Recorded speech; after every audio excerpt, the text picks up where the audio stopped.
Assalamualaikum warahmatullahi wabarakatuh. Apa kabar kalian semua? Berjumpa lagi dengan saya, Robert, si tukang kaset. Di video kali ini, saya akan membawakan alur cerita film yang berjudul One Piece The Series episode ketiga. Film ini rilis di tahun 2023, dan mendapatkan banyak sekali perhatian dari para fansnya di seluruh dunia.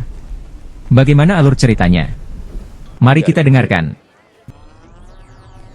Sebelum alur cerita dimulai, sudilah kalian untuk mengklik tombol subscribe, like, dan komen di bawah, agar saya dapat AdSense dan untuk mengganti konsumsi saya selama pembuatan video ini. Terima kasih.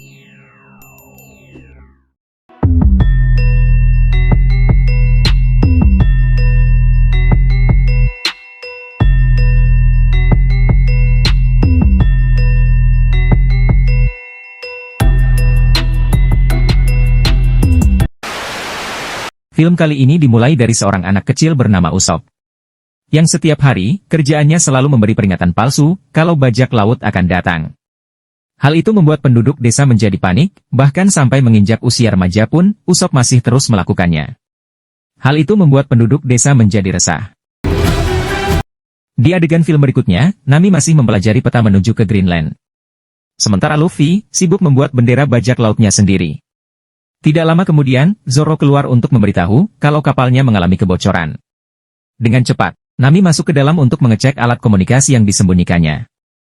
Karena terendam banyak air, alat itu menjadi tidak berfungsi lagi. Kemudian Luffy mempunyai ide, untuk mencari kapal baru, yang layak dipakai.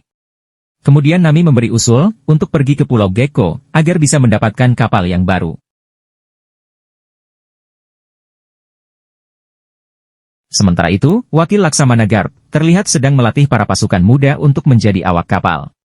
Di sini Himelpo mengeluh, karena pekerjaan ini sangat melelahkan. Tobi yang melihat tali simpul Himelpo yang kendor, berusaha memperbaikinya. Garp yang melihat kerja bagus Tobi, mengajak Tobi untuk ikut dengannya. Sementara Himelpo, disuruh untuk berlatih lagi. You gotta be kidding me. Adegan film berpindah, di mana Luffy dan awaknya sudah sampai di Pulau Gecko, tepatnya di Desa Sirup. Kemudian Nami mengatakan, kalau tempat ini terkenal dengan pembuatan kapal yang bagus. Adegan film kembali berpindah, terlihat bajak laut Bagi sudah kembali ke bentuk semulanya. Tak lama kemudian, datang anak buah dari bajak laut manusia ikan, ke tempat sirkusnya. Kedatangannya bermaksud untuk menyampaikan pesan, kalau pemimpinnya ingin berbicara dengan Bagi. Karena menolak, Bagi akhirnya diulti skill 3 hingga pingsan. Balik lagi ke cerita Luffy. Luffy dan awak kapalnya sedang berjalan-jalan di tempat pembuatan kapal. Saat Luffy sedang melihat-lihat di galangan kapal, Luffy melihat kapal dengan hiasan kepala domba di ujung kapal, dan itu membuatnya takjub. Di sana Luffy juga bertemu dengan Usopp, yang bekerja di tempat pembuatan kapal. Luffy yang suka dengan kapal ini, berusaha untuk membelinya dari Usopp. Kemudian Usopp menjelaskan, kalau kapal ini bukan miliknya. Seluruh tempat ini dimiliki oleh sahabat Usopp. Karena Luffy ingin memiliki kapal ini, dengan senang hati Usopp mau mengantar Luffy ke sahabatnya itu, sang pemilik kapal, untuk bernegosiasi.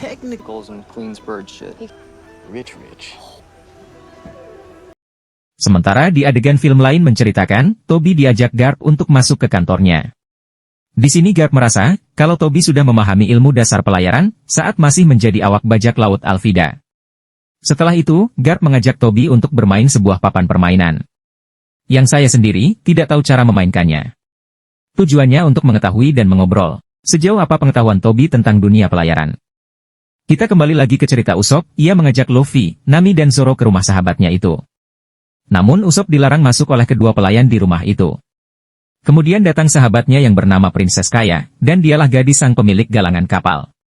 Dan juga diikuti asistennya, yang bernama Klahadore.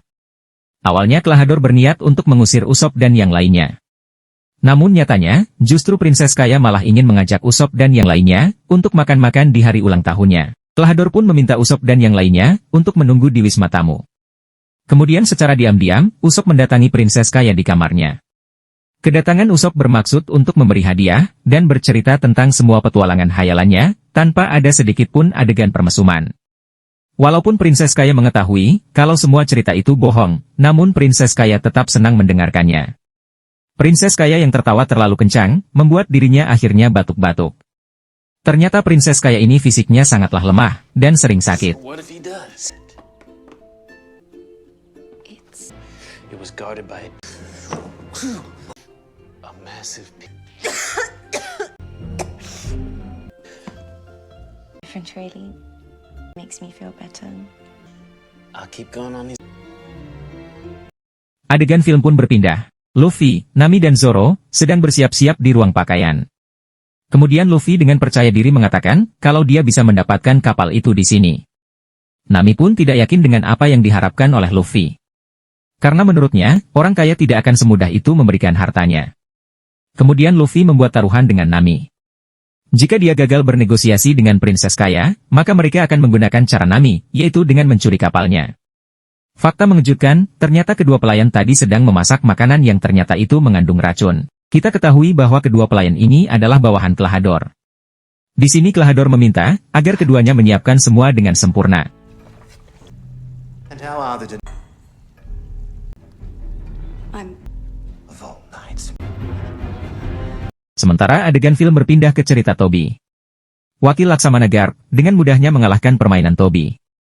Dia berpesan agar Tobi tidak kebanyakan mikir dan berfokus agar tidak kalah. Garp pun sekali lagi menantang Tobi. Dalam waktu 2 menit, kali ini Tobi harus bisa memenangkan permainannya. Kita kembali ke cerita Princess Kaya. Di malam perayaan ulang tahun Princess Kaya, terlihat Nami sedang berbicara dengan asisten pengelola keuangan keluarga Princess Kaya, yang bernama Meri. Sementara itu, sejak dari tadi, Zoro merasa curiga dengan Klahadore, karena Zoro merasa pernah melihatnya di suatu tempat. Mendengar itu, membuat Klahadore membantah tuduhan Zoro. Adegan berikutnya. Di ruang makan, pelayan tersebut membawakan sup beracun yang tadi dimasak. Saat memasuki acara makan, Usopp kembali mengingatkan tujuan Luffy kemari. Luffy berniat untuk membeli kapal Princess Kaya, agar dia bisa melanjutkan petualangan bajak lautnya. Melihat Luffy yang tidak sopan, membuat Klahadore marah, dan ingin mengusir mereka dari ruang makan. Namun Princess Kaya meminta mereka untuk menginap terlebih dahulu di rumahnya. We haven't sailed to. That's crazy. Oh, yeah. That's the ship we need to. I should have known. That one pretty. Merasa tujuannya sudah dekat, Garp lebih memilih Tobi untuk membawa pasukan ke Pulau Gekko. Garp dengan sengaja tidak memilih Himmelpo yang lebih senior. Karena posisinya itu, hasil korupsi dan nepotisme dari Kapten Morgan.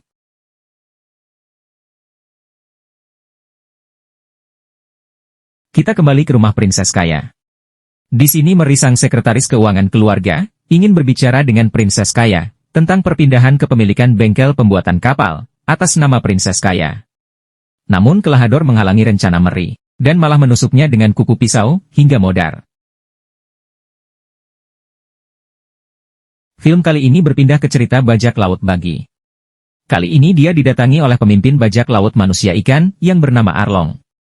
Kedatangan Arlong untuk menagih peta Greenland. Baby, ransacked you. It's shit about fighting the One Piece. Listen. Kita balik lagi ke rumah Princess Kaya. Luffy dan Zoro merasa lapar, dan ingin mencari makan. Sementara itu, Nami berusaha untuk mencuri barang-barang yang ada di rumah Princess Kaya. Saat Nami masuk ke salah satu pintu ruangan, ternyata itu adalah kamar Princess Kaya. Melihat Nami yang membawa perabotan di rumahnya, Princess Kaya sama sekali tidak mempermasalahkannya. Karena baginya, buat apa hidup banyak harta tapi tidak bisa berbagi. Sementara di dapur, ada Usopp yang tidak bisa tidur. Kemudian Usopp bertanya, mengenai motivasi Luffy selama ini. Luffy menjawab, kalau dia berambisi ingin menemukan One Piece. Mendengar itu, Usopp juga ingin melakukannya. Namun dia tidak bisa meninggalkan desanya. Karena dia tidak mau meninggalkan sahabat, yaitu Princess Kaya. Hubungan Usopp dan Princess Kaya, hanyalah sebatas sahabat, yang tidak menjadi kepompong. Dulu saat ibunya Usopp meninggal, orang tua Princess Kaya lah yang telah mempekerjakan Usopp di bengkel kapal. Dan sesekali juga, Usopp mendatangi Princess Kaya, untuk bercerita petualangan hayalannya. Di sini diketahui, kalau orang tua Princess Kaya sudah lama meninggal, akibat kecelakaan di laut. Usopp juga menunjukkan bakat ketapelnya yang sangat akurat. Kata Usopp, itu adalah kemampuan diwariskan oleh ayahnya, ketika ayahnya Usopp pergi menjadi awak bajak laut. Ayahnya Usopp ini bernama Yasop. Mendengar nama Yasop, Luffy ingat kalau dia adalah salah satu dari awak kapalnya Shanks. Setelah itu, Zoro memotong pembicaraan karena dia sedang mencari minum. Kemudian Usopp berkata, kalau minuman ada di gudang bawah tanah.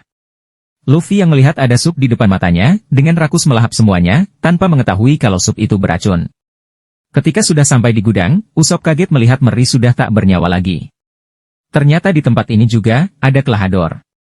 Ternyata dugaan Zoro benar, kalau Klahadore ini adalah Kuro, Kapten Bajak Laut Kucing Hitam. Awalnya Kapten Kuro dikabarkan sudah tewas.